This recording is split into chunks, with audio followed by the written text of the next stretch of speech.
What's up guys, it's Ryan and you're watching Ryan Vision. If you haven't already, make sure you like the video and subscribe for more.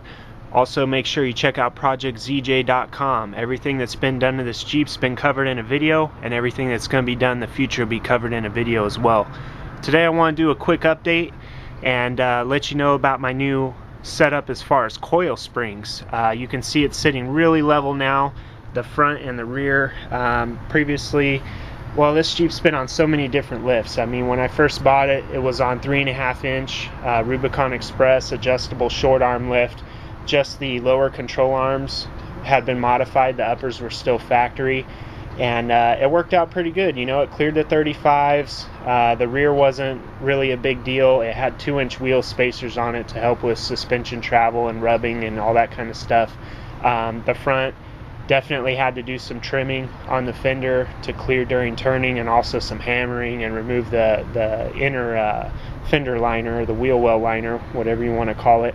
So the front took a little work to clear 35s on 3.5 inches of lift, but it did really well.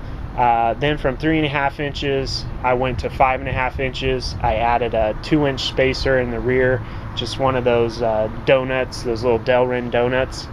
And you know, it got me the 2 inches that I wanted, but it was actually pretty unsafe because even with a limiting strap, the Delrin spacer would pop out if you flex too much. You know, if the suspension drooped down, that Delrin spacer could pop out, and then you had one side spaced and one side not spaced. And also, once the spacer was gone, your coil could just fall out or jam back up, not in the right position. So I definitely would not recommend running those Delrin spacers, those 2-inch puck spacers in the rear, unless you extend the upper coil retainer post. I'll give you a close-up of what I'm talking about in just a second. So anyways, I went from 3.5 on 35s. I've been on 35s the whole time. Then I went to 5.5 on 35s. I was running short arms in the rear, long arms in the front. Then I finally did the rear long arm upgrade, and now I'm sitting right around 6.5 inches of lift. But you're probably thinking, well, they don't make 6.5 inch coils for a ZJ. At least nobody I know of does. So how do I get 6.5 inches of lift? Well, the back is actually XJ 3.5 inch front springs in the back of the ZJ. That'll get you right around 6.5 inches of lift. And if you look on the forums and stuff, you're going to see different numbers floating around. But my buddy Nate, he measured his. He's on the same setup as me as far as the rear springs. He's doing an axle swap and stuff now, but when he was on the stock axle and 3.5 inch XJ springs in the rear, it measured right about 6.5 inches of lift. So I was happy with the rear, got rid of the 2-inch spacers, went to the 3.5 inch XJ front springs in the back, got the 6.5 inches of lift that I wanted. But then in the front, I was still running a spacer setup and the little 3.5 inch ZJ front springs, and it was sitting a little lower in the front. So what I ended up doing was I got the JKS ACOS, which stands for Adjustable Coilover System, and basically it's an adjustable coil spacer that replaces the stock bump stop and upper coil retainer in the front and allows you several inches of adjustability. The thing with that is JKS does not recommend you run more than, I believe, 3.5 inches of spacing, and I had them cranked down to like 4.5 inches of spacing with the 3.5 inch ZJ coils, so a total of 8 inches of lift in the front. But because of the 87 pounds of winch plate weight with the D-rings and the fair leads and all the hardware, and then the winch itself, it sagged down, was actually lower than the back. It sat lower than 6.5 inches. So obviously wasn't happy with that. One, to get it level. So what I ended up doing just the other day is I got on eBay and I ordered Rubicon Express.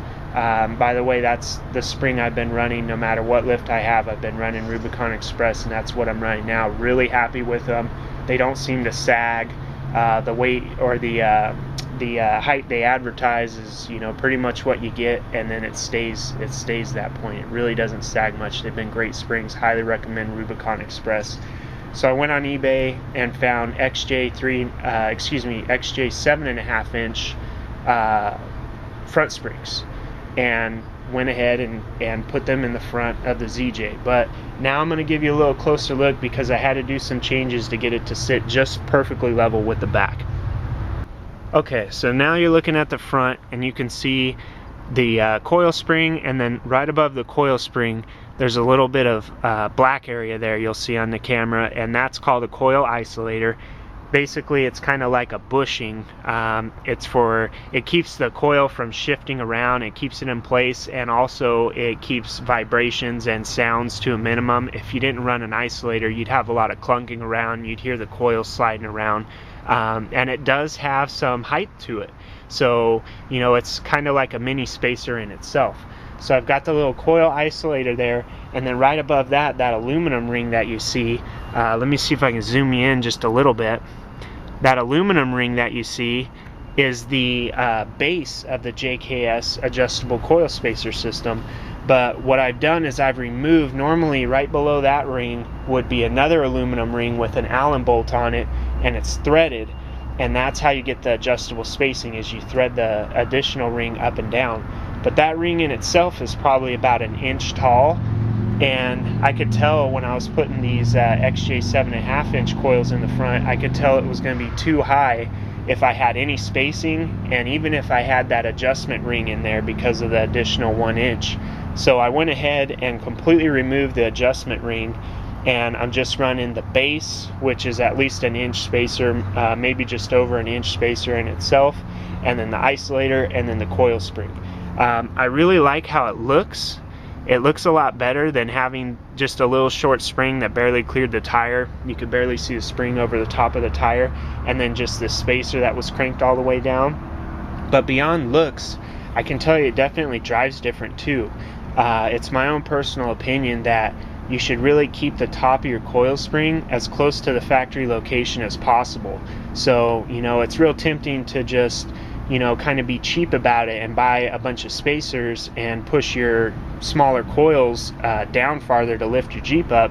But you really shouldn't do that, because when it comes to handling and, you know, suspension cycling and, you know, flex and everything like that, you really want to keep the top of the spring as close to the factory location as you can. So this did bring me up probably just about an inch or so from where I was when I was running the spacer and the 3.5 inch CJ spring. So with the 7.5 inch XJ front spring here, I am now sitting exactly level with the rear, which is a 3.5 inch XJ front spring. So very happy with my height right now. 6.5 inches on 35 inch tires. I would say this is probably the perfect height for a ZJ if you're going to run 35s and long arms. It's not too high to where your center of gravity's, you know, way up there and you feel like you're going to flip over everywhere, but it's not so low that you're casing on every rock that you go over, you know, banging your transfer case up and everything like that, constantly hitting your rocker panels or rock sliders if you have them. It's just the right height in my opinion for 35 inch tires. Alright, so now I pulled up on this loading dock incline to flex it out a bit and show you what's going on with the suspension when it's actually drooping and tucking a bit. So that's a 35 by 1250 tire, and there's the XJ 7.5 inch front spring. So now you can see it goes all the way up. I've got plenty of retainer. I mean, look how many inches of retainer still there. Now this thing does have some more droop. I'm running about 14 inches of suspension travel on all four corners, and I can tell you just by looking at that shock, it definitely has more down travel left. But I've got plenty of retainer. Even if it drops down a couple more inches, the spring's not going anywhere. Then I've just got that rubber isolator, and then that base, that aluminum base from the JKS setup. So this is working perfect. And then that black thing at the very top of the shock there, that's the integrated bump stop. Now let me go over to the other side and show you how this looks. I'm gonna have to walk around the railing here.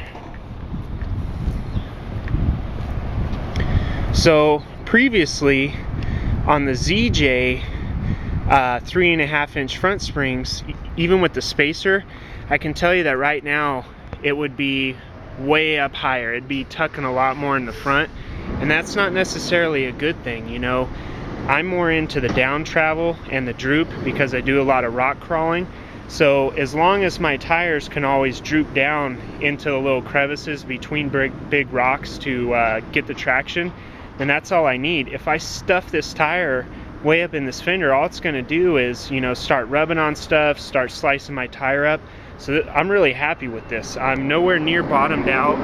You can see that I still have more suspension travel on the shock. It doesn't look like much, but that integrated bump stop compresses, and the bump stop's probably close to 2 inches by itself. So it's got plenty of up travel. And you know, like I said, in the past on my setup, this tire will go all the way up there where the fender ends. So this is perfect for me. I mean, this is exactly what I want. Now the front doesn't stuff as easy because I got that big spring in there, and it's just working out really nice. It'll keep drooping all day long on the other side. Okay, and then here's the rear.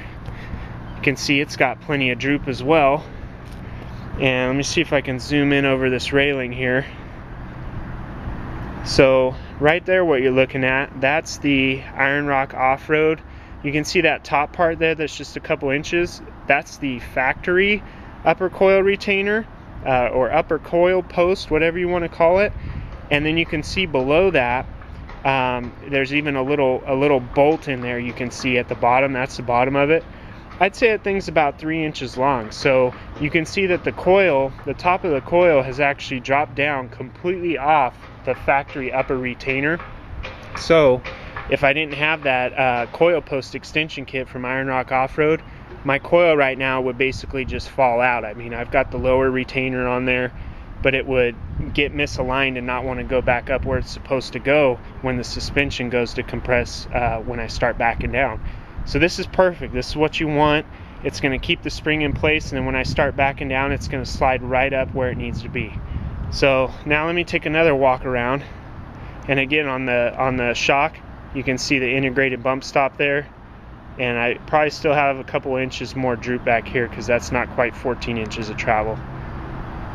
So let me take another walk around, and I'll show you the back passenger side so you can see how nice it tucks without any rubbing.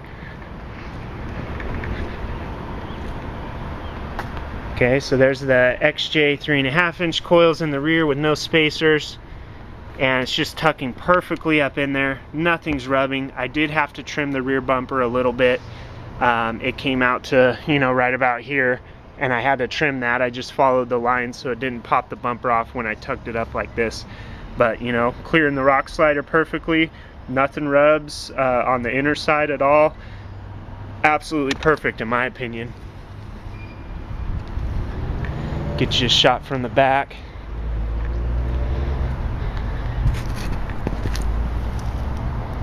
So this is a good setup.